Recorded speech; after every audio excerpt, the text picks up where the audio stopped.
alterations were taken on at an estimated cost of $900,000. 3 years later, a new roof was added to the building. By the 1990s, NBA star Chris Webber donated money for a new basketball court for the Brewster-Wheeler Center. By the end of the 80s and into the 90s, the Brewster Douglas neighborhood had experienced a massive decline in population, and many of the housing units were vacant. By the late 2000s, the Brewster-Wheeler Recreation Center closed its doors one final time. It is now a single building in the midst of a large federal redevelopment land. The Brewster-Wheeler early career helped jumpstart the early careers of such people as a young Joe Louis, who at the age of 18 began his training as a professional boxer.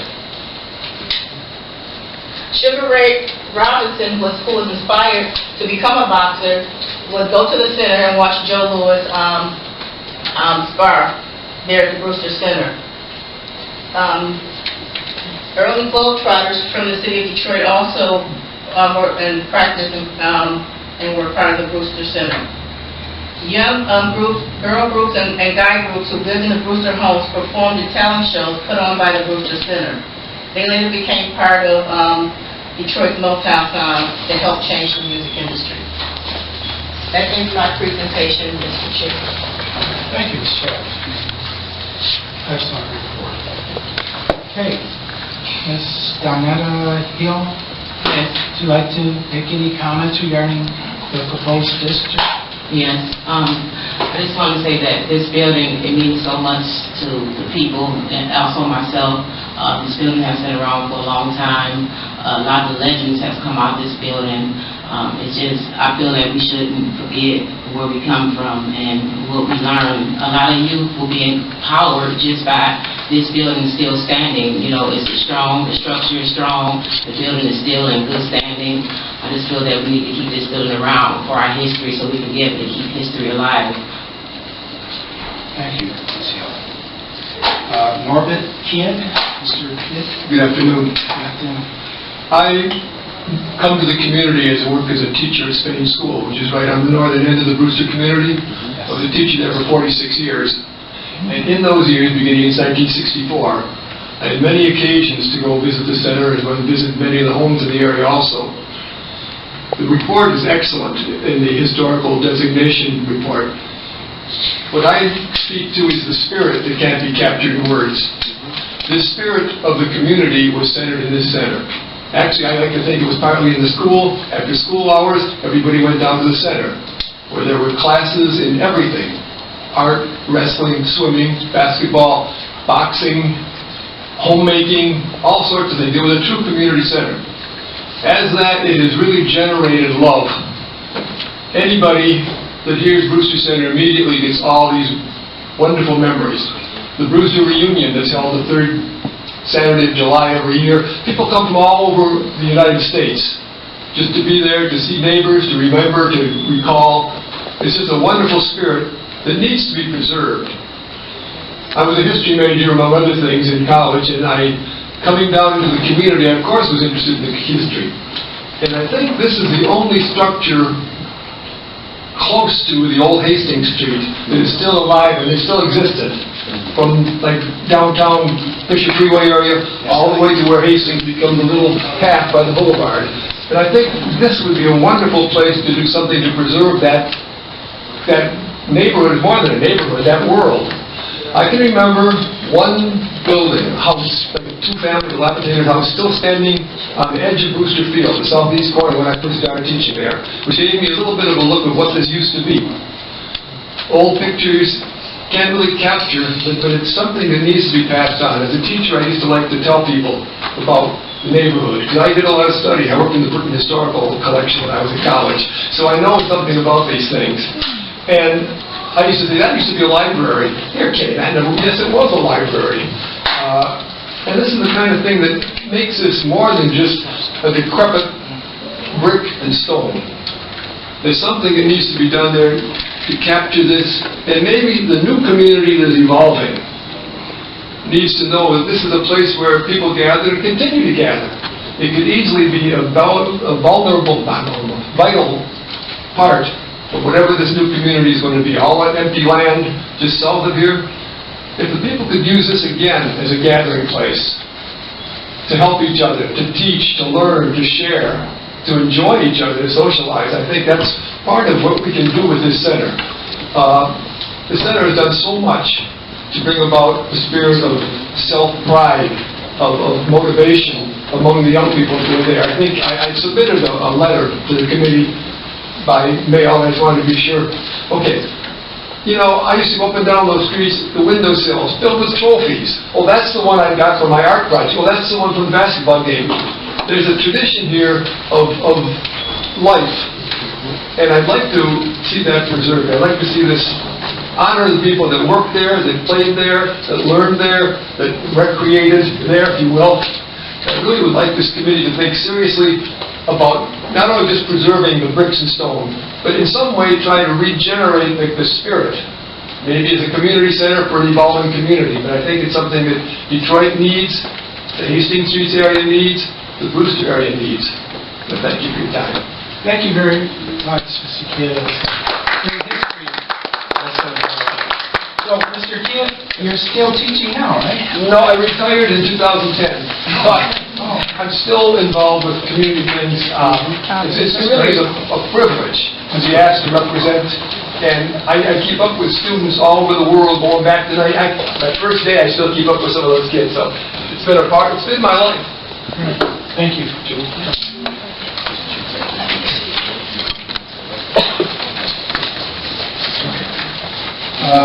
We have a letter of support from Preservation Detroit. Amy Elliott Bragg, President of Preservation Detroit.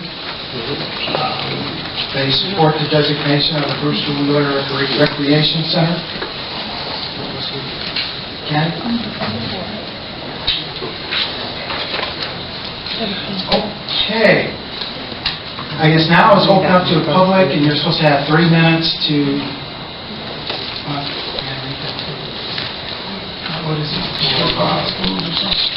Brewster-Wheeler Historic District is Joe Lewis Jr. He's on Skype. I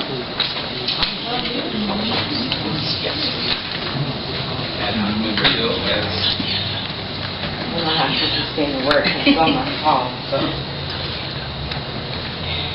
Yes, Just 3 hold up to minutes. the mic. Are you ready? Yes. Yes. Can you hear me? I'm ready. I hear you. Oh, we hear you. Thank you, Mr. Joe Lewis. Hello, how are you? Great. And we're conducting a public hearing, and we wish to hear your comments, hopefully in favor of designation for the Brewster-Wheeler Historic District. Do you have a comment? I do have a comment. The first thing I wanted to say is that I couldn't be more supportive of it being a historical landmark. Maybe it won't be, and it's really important for me to say that I'm a person who works with what he has, not with what he wants. And so maybe it won't be a community center, but the building itself represents the least and the lost among us. If we tear down everything, what will be left? You know, so many people came through those doors that went on to a better life. Possibilities were born there. Dreams were realized there. You know, who we are today isn't necessarily, hopefully it's not who we're going to be tomorrow. And hopefully that's the situation for Detroit. Detroit needs to know where it's been, to have any idea of where it's going. I think this building is incredibly important. The idea that there are people out there that don't recognize that is just mind-blowing to me. My father was a very humble man. He wasn't a person who believed in, he never would have thought of monuments being built to him. This building is not about my father. This building is about all the people who through there that carved out a better life for themselves, gave back to the community that they were from.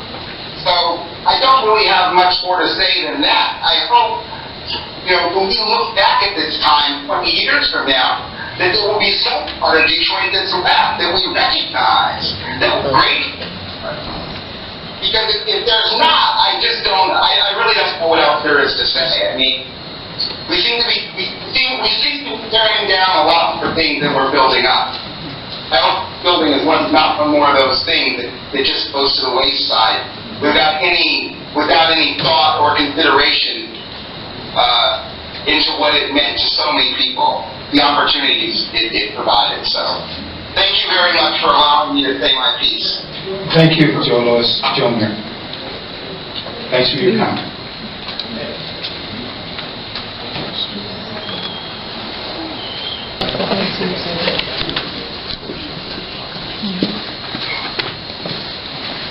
Thank you. Good evening. It's interesting to be on this side, but I just wanted to come by and, of course, show my full support for the historic designation. I've had the privilege of learning so much of the history in the building and learning the important role that it has played in the community over there. There has been so many people that have organized and brought me pictures, articles of the history of that building. So it's important, like the gentleman mentioned, that we must honor the history of the city. We can't erase it. As we begin to rebuild, we have to honor the history. So I'm in full support. I also wanted to recognize Donyetta Simpson, who I've been working with. She's done an outstanding job of organizing the community to come together to make sure we have a strong voice in saving this historic building. So I'm in full support, and I'm hoping that we can move forward on the process today. Thank you. Thank you. It's always nice to have council people present to see us work. Okay. John Barrow, would you like to speak in favor? He's in the hall speaking to... Oh, is he? Oh, okay. Well, we can come back. He'll be right back. We can come back. I will. Bernetta Tirafora. Bernadette Kelly. Sorry, Bernadette. Oh, yes. John John is here now. John Barrow. Oh, John Barrow. Right. Well, you can both come to the table. Okay. How's that? Thank you. It'll work.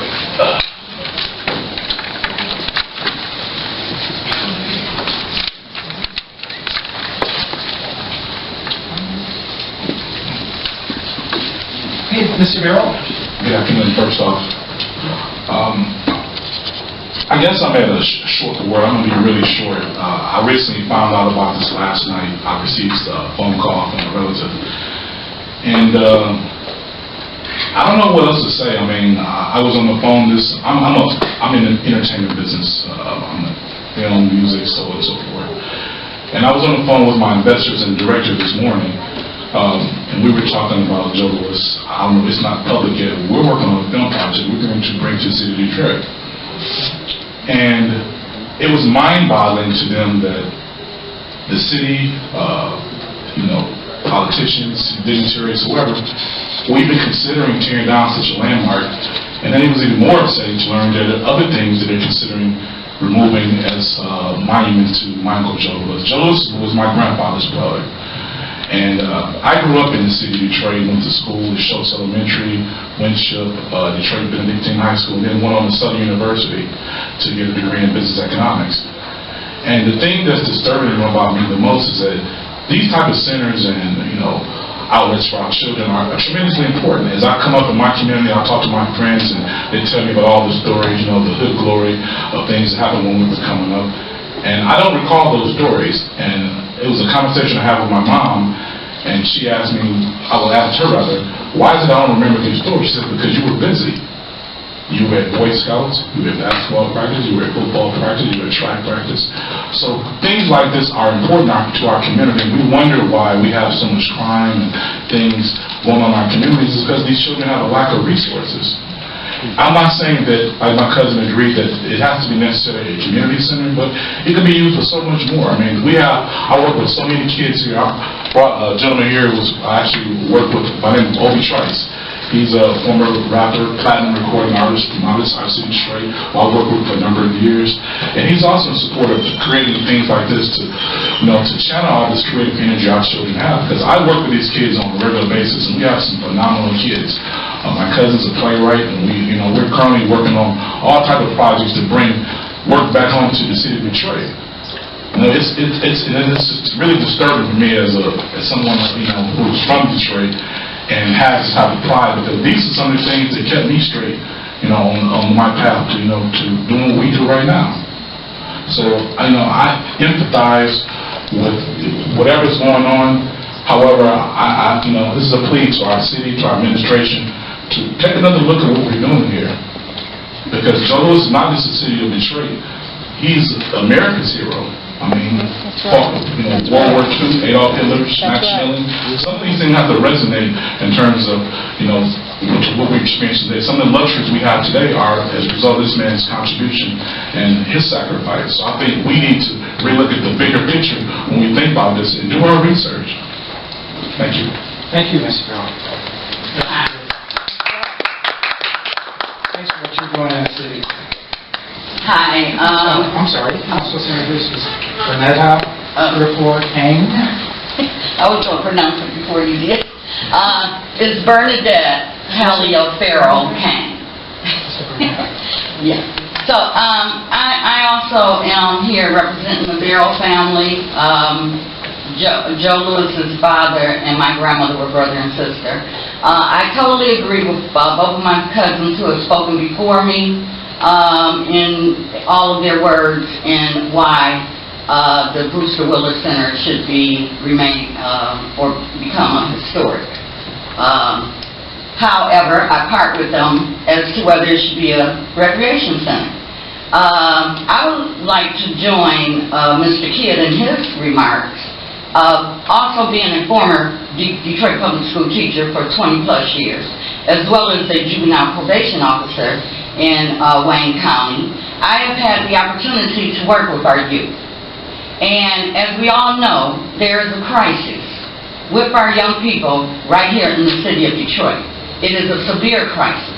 And as both of these speakers who spoke before me, it's like, why would you be tearing something down? Why would anyone want to tear something down? And even if they allow the building to stand and turn it into some type of entertainment center or something, that is not going to help the youth of our city. And it is not what that building was intended for. And as the speakers who spoke before me said, you had too many people come through that center. You know about Joe Louis. You know about Barry Gordy Jr. You know about Sugar Ray. You know about all of these great people. My father, who you don't know, Lucian Taliaferro. My uncle, who you don't know, Robert Finley. They also trained at the Brewster Center. So there have been so many people who have come out of that center, made something of their lives, and have moved forward. So I am here hoping and praying that you all will recognize what we recognize, not just the legacy and the history, but also the future that has to come from that building. And thank you for listening to me. Thank you, Ms. Kang.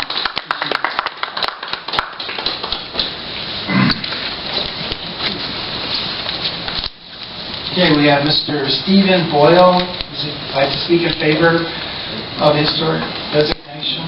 Respect and honor in their lives right now. It's something that's unfortunately being commoditized far too much. We need more opportunities for kids to just play freely instead of having to pay to play or have their hard work, their interests commoditized. Actually, the beauty of an inspired life is one that it doesn't have strings upon it. It can go where it wants to. And I think that a recreation center is one of those types of places where people can find themselves. They're not directed necessarily into this as if it's a school program. They can actually embrace what they find is important in their lives. And those are the kinds of programs that we need to have in our recreation center. Brewster-Wheeler is one of those places where a number of people found themselves. They found themselves pretty big. And hopefully we can return to that glory instead of ripping it down. Thank you. Thank you, Mr. Boyle.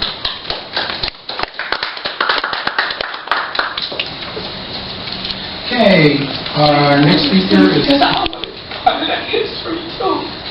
And I'm proud of my friend Donyetta because she's pushing hard. And it's from her old neighborhood. I represent her neighborhood because I represent Detroit. And just like Southwest Detroit, the East Side, all of it's one city. And where are the kids gonna go? Where are the kids gonna go? I can't teach at the YMCA. Let me go and teach at the Brewster. Let me teach children's martial arts programs. Let me be there to help tutor those kids. Let's give these kids option of recreation versus incarceration. And that's all I'm saying. And learn from our mistakes. We keep repeating the same mistakes. History shows you tear down history. We doomed to repeat the same mistakes over and over. I've learned so much about the history of that place when I was a kid, living in Southwest, and we were coming downtown, and we're on the freeway. That was like a landmark to me. Not to mention the buildings, the big buildings before they tore down everything, of course.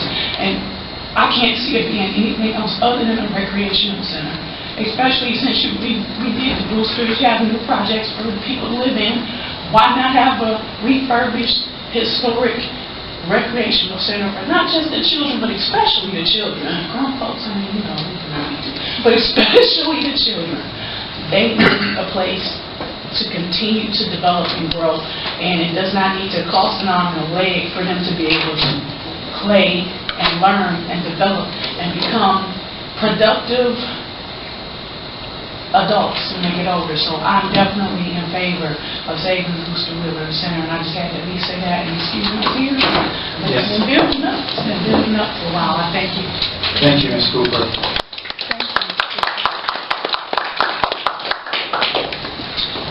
We have mentor. It's very important that you preserve the Brewster-Wheeler. It must be preserved. It has to be. Who knows what God holds when the seed is planted? But we must have something here to plant the seed to keep developing our youth. That's all I have to say. And thank you for allowing me to speak. Thank you.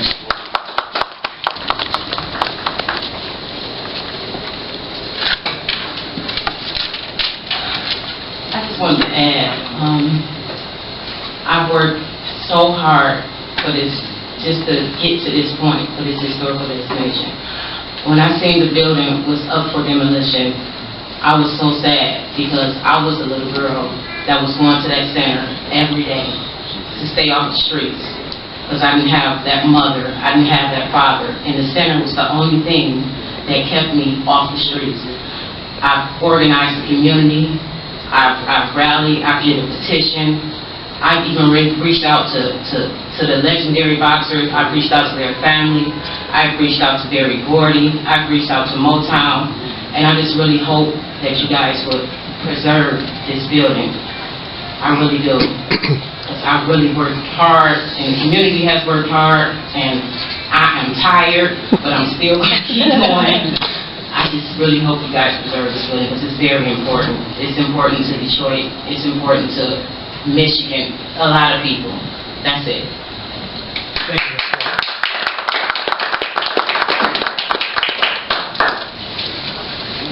Okay, again, the floor is open.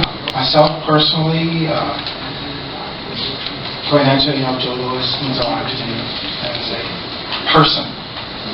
And the image that he projected throughout the world, it's one thing I can say, we're fortunate to have Joe Lewis in our city. And, I'll leave that at that. The Historic District Commission, have any comment about the master plan?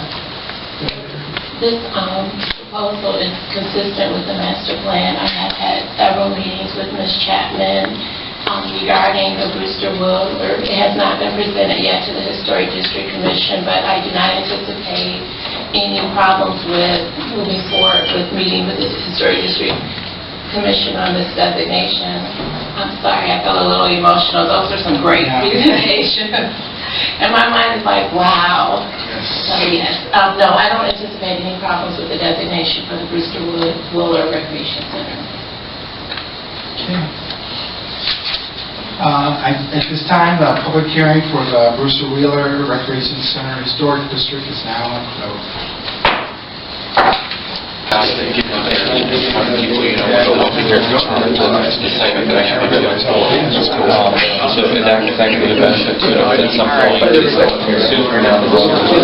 We're going to do a benefit.